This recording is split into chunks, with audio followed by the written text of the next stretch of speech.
नमस्कार, जी मध्य प्रदेश छत्तीसगढ़ का digital platform आप देख रहे हैं और मैं हूं आपके साथ शगुन सिंह। दोस्तों, मध्य प्रदेश विधानसभा का मानसून सत्र राजनीतिक गहमा गहमी के बीच में शुरू हुआ।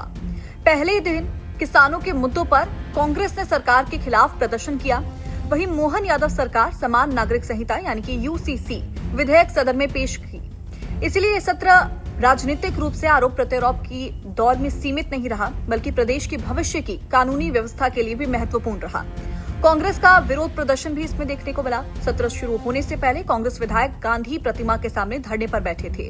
विपक्ष ने आरोप लगाया कि प्रदेश में किसान खाद और बीज की कमी से परेशान हैं। कांग्रेस ने सरकार को कई मुद्दों पर घेरा, जैसे खाद और बीज की उपलब्धता, एमएसपी, किसानों की कर्ज माफी, सोयाबीन और मूंग की खरीदी, किसानों को समय पर भुगतान। विधायकों ने कृषि मंत्री एदल सिंह कंसारा से मास्क पहनकर विरोध भी दर्ज कराया और कहा कि सरकार किसानों की समस्याओं का समाधान नहीं कर रही है। वहीं बीजेपी ने इसको लेकर जवाब भी दिया। बीजेपी विधायक रामेश्वर शर्मा ने कांग्रेस के प्रदर्शन को राजनीतिक बताया। उन्होंने कहा कि कांग्रेस इस मुद्दे पर राजनीति कर रही है। उन्होंने कहा कि कांग्रेस किसानों के नाम पर केवल और केवल दिखावटी राजनीति कर रही है। उनके अनुसार केंद्र और राज्य सरकार किसानों के हित में लगातार काम कर रही है। भावांतर योजना जैसी योजनाएं, इसके जरिए किसानों की फसल खरीदी भी की जा रही है। कांग्रेस केवल भ्रम फैलाने का काम कर रही है, ये आरोप भी लगाया गया। इसके अलावा जो सबसे बड़ा मुद्दा रहा वो है यूसीसी। यूसीसी को लेकर प्रदेश में अब शुरुआत से देखें तो गहमा गहमी देखने को मिली। मानसून सत्र शुरू होने से पहले भी और मानसून सत्र के शुरू होने के बाद तक भी ये गहमा गहमी देखने को मिल रही है। जानना ये जरूरी है कि यूसीसी है क्या। यूनिफॉर्म सिविल कोड मतलब देश के सभी नागरिकों के लिए शादी, तलाक, उत्तराधिकार, गोद लेने, भरण पोषण जैसे तमाम नागरिक कानूनों में समानता। धर्म के आधार पर अलग अलग व्यक्तिगत कानूनों के बजाय एक समान नागरिक कानून लागू किया जाएगा। मध्य प्रदेश सरकार ने यूसीसी के मसौदे को कैबिनेट से मंजूरी दी थी और अब इसे विधानसभा में पेश भी किया गया। सबसे पहले ये जानते हैं कि सरकार का इसको लेकर पक्ष क्या रहा। मंत्री कैलाश विजयवर्गीय ने कहा कि जनसंघ के समय से ही यूसीसी हमारी विचारधारा का हिस्सा रहा। जैसे अनुच्छेद 370 हटाया गया, वैसे ही अब समान नागरिक कानून लागू होना चाहिए। लोकतंत्र में सभी नागरिकों पर एक समान कानून ही लागू होना चाहिए। प्रहलाद सिंह पटेल ने इसको लेकर कहा कि मुख्यमंत्री मोहन यादव को बधाई भी उन्होंने दी। ये सही समय पर लिया गया निर्णय है। विधानसभा में विस्तृत चर्चा जरूरी थी। कांग्रेस को भारत की संस्कृति और इतिहास को समझना चाहिए।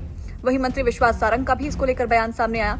उन्होंने पहले कहा कि यूसीसी से देश में एक रूपता आएगी, सभी नागरिकों को समान अधिकार मिलेंगे, भविष्य की पीढ़ियों को न्याय और समान अवसर भी मिलेंगे। अब सवाल यह है कि क्या यूसीसी के बाद कई बड़े बदलाव होंगे। सबसे महत्वपूर्ण सवाल से इसका शुरुआत करते हैं कि समझने की कि यूसीसी के बाद क्या क्या चेंजेस आएंगे।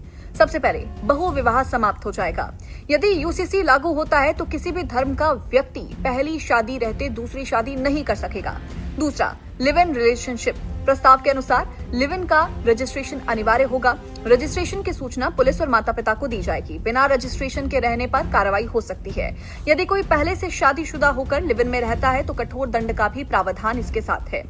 बच्चों के अधिकार की अगर मैं बात करूं तो रजिस्टर्ड लिव इन से जन्मे बच्चों को कानूनी पहचान भी मिलेगी। माता पिता दोनों की संपत्ति में उसको अधिकार तक मिलेगा और उन्हें वैध संतान भी माना जाएगा। अब सवाल सबसे महत्वपूर्ण, बेटियों के अधिकार का। दरअसल प्रस्ताव के अनुसार सभी समुदायों की बेटियों को पैतृक संपत्ति में बराबरी का अधिकार मिलेगा, यानी कि बेटियां बराबर रहेंगी। आदिवासी समुदाय की भी बात करते हैं। अनुसूचित जनजातियों यानी कि एसटी समुदाय को इस कानून के दायरे से बाहर रखने का प्रस्ताव है ताकि उनकी पारंपरिक संस्कृति और रीति रिवाज सुरक्षित रह सके। यानी कि कुल मिलाकर सरकार ने इसको लेकर पूरी रणनीति भी तैयार करी। जो ड्राफ्ट तैयार किया गया उसको बहुत अच्छे से समझा भी गया। किसके अधिकार यहाँ पर होने बहुत ज्यादा जरूरी हैं और किसकी जो पारंपरिक संस्कृति है और रीति रिवाज है वो सुरक्षित रहे, उसका भी खासा ख्याल यूसीसी में रखा गया है। मध्य प्रदेश के लिए जो ड्राफ्ट तैयार हुआ उसमें आदिवासी समुदाय का मैंने यहाँ पर जैसे जिक्र किया कि अनुसूचित जनजातियों और यानी कि जो एसटी समुदाय है उनके कानून को जब दायरे से बाहर रखा गया तो इसका मकसद ये था कि उनकी जो पारंपरिक संस्कृति है और जो रीति रिवाज है वो यहाँ पर पूरी तरह से सुरक्षित रहे। अब एक और सवाल है कि यूसीसी का जो एमपी मॉडल है क्या वो उत्तराखंड से ज्यादा सख्त है। जवाब, मध्य प्रदेश का ड्राफ्ट काफी हद तक उत्तराखंड मॉडल पर ही आधारित है। इसकी सबसे बड़ी वजह यह है कि उत्तराखंड का यूसीसी ड्राफ्ट भी सुप्रीम कोर्ट की पूर्व जज जस्टिस रंजना प्रकाश देसाई ने ही तैयार किया था और मध्य प्रदेश की समिति की अध्यक्ष भी चुकी वही हैं। तो मध्य प्रदेश के ड्राफ्ट में हालांकि कुछ बदलाव हैं। उत्तराखंड और गुजरात जहां पर ड्राफ्टिंग फिलहाल चल रही है उसके मुकाबले मध्य प्रदेश के ड्राफ्ट को आम जनता के लिए ज्यादा सरल बनाया गया है, इनकी इजी बनाया गया है। मध्य प्रदेश की कमेटी ने उत्तराधिकार से जुड़े जो जटिल कानूनी प्रावधानों की संख्या को 100 से घटाकर मात्र 30 कर दिया है। यानी कि यहाँ पर खास ख्याल रखा गया है कि यूसीसी में जनता को सरलता ही मिले। लिव इन रिलेशनशिप का रजिस्ट्रेशन अनिवार्य किया गया है। आदिवासियों, एसटी को इस कानून के दायरे से पूरी तरह बाहर रखा गया है, जैसे मैंने इसका पहले जिक्र किया, ताकि उनकी जो पारंपरिक संरचना है उसको बचाया जा सके। अब एक और सवाल, क्या यूसीसी लागू होने से 7 फेरे या फिर निगाह जैसी परंपराएं खत्म हो जाएंगी? अक्सर यूसीसी का नाम सुनते ही लोगों के मन में यही ख्याल आता है कि 7 फेरे वाली हमारी रीति का क्या होगा, या फिर निकाह पढ़ने वाली हमारी रीति का क्या होगा। तो ध्यान से सुनिए मेरी बात, ऐसा कुछ भी नहीं होने वाला है। यूसीसी धार्मिक रीति रिवाजों या फिर पूजा पद्धति पर रोक नहीं लगाता है। आपको ये समझने की बहुत ज्यादा आवश्यकता है कि यूसीसी का मतलब एक समान अधिकार देना तो जरूर है, लेकिन इसका मतलब ये नहीं है कि आपके रीति रिवाज इसमें उसको आहत किया जाएगा या फिर आपकी भावनाओं को आहत किया जाएगा। हिंदू रीति से 7 फेरे, मुस्लिम रीति से निकाह या फिर सिख धर्म का आनंद कारज वैसे ही होंगे जैसे पहले होते रहे थे। यूसीसी सिर्फ सिविल अधिकारों को समान करेगा, यानी शादी का रजिस्ट्रेशन हो, कानूनी उम्र हो, तलाक की न्यायिक प्रक्रिया हो या फिर गुजारा भत्ता हो, और पैतृक संपत्ति का बंटवारा हर नागरिक के लिए एक जैसा होगा, चाहे धर्म कोई भी क्यों ना हो। अब सवाल एक और, क्या यूसीसी किसी धर्म के खिलाफ है? सरकार और समिति का इसको लेकर क्या कहना है मैं वो भी आपको बताऊंगी, लेकिन पहले आप मेरी बात ध्यान से सुनिए और खुद सोचिए। आपको क्या अभी तक लगा कि यूसीसी आपके धर्म के खिलाफ है? नहीं ना, क्योंकि यूसीसी में, जैसा कि मैंने पहले भी जिक्र किया, कि इसका मकसद केवल सिविल अधिकारों को समान करना है। ऐसा बिल्कुल इसका मतलब नहीं है कि वो आपकी धार्मिक भावनाओं को आहत करेगा या फिर आपके धार्मिक अधिकारों को कोई लेगा। इसका मतलब एक है कि आपका जो शादी का रजिस्ट्रेशन का प्रोसेस है, कानूनी उम्र है शादी करने की, तलाक की जो पूरी न्यायिक प्रक्रिया होती है, वो सबके लिए एक जैसी हो। हिंदू हो, मुसलमान हो, सिख हो, ईसाई हो, सबके एक जैसे ही अधिकार और कानून उसके अंदर हो। सरकार और समिति की भी इसको लेकर प्रतिक्रिया सामने आई। उन्होंने कहा कि यूसीसी किसी धर्म के खिलाफ नहीं है। धार्मिक रीति रिवाज जैसे 7 फेरे, निकाह और आनंद कारज पहले की ही तरह जारी रहेंगे। केवल नागरिक अधिकारों और कानूनी प्रक्रियाओं को समान बनाया जाएगा। हालांकि पक्ष और कुछ सामाजिक संगठनों का इसको लेकर मानना यह है कि विधेयक के कुछ प्रावधानों पर विस्तृत चर्चा और सभी पक्षों से परामर्श आवश्यक है।